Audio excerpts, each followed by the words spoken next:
Okey, baru lepas lari hari ni. So saya nak share tuan-puan, jangan samakan strategi beli emas dengan strategi beli saham. Kesalahan ramai penyimpan emas, mereka tengok graf emas, harga emas masa ni macam orang tengok pergerakan unit saham. Sebenarnya emas dan juga saham adalah dua perkara yang berbeza. Tuan-puan, jom saya explain. Boleh tengok video ni sampai habis dan save untuk jurukan di masa akan datang.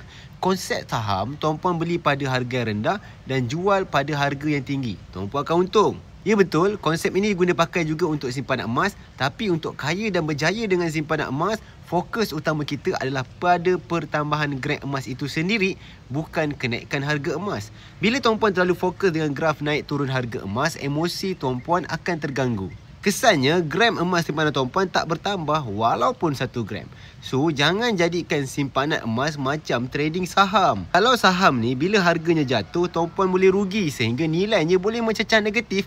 Tetapi beza dengan emas, walaupun harga emas jatuh, emas ni masih ada dekat tangan kita dan tak terkurang walaupun 1 gram. Malah, tuan-puan tak rugi langsung selagi mana tuan-puan tak jual emas tuan-puan. Dan kalau kita tengok sejarah harga emas 20 tahun ke belakang, purata kenaikan harga emas setiap tahun boleh mencecah 10% dan ke atas. Kalau kita tengok 2021 sampai ni, purata kenaikan harga emas adalah 20% secara puratanya. Jadi jangan takut nak tambah simpanan emas walaupun harga emas tinggi hari ini. Walaupun harga emas ini naik, yakinlah 2-3 tahun akan datang, harga hari ini akan jadi harga termurah dan kita tak akan jumpa dah harga hari ini.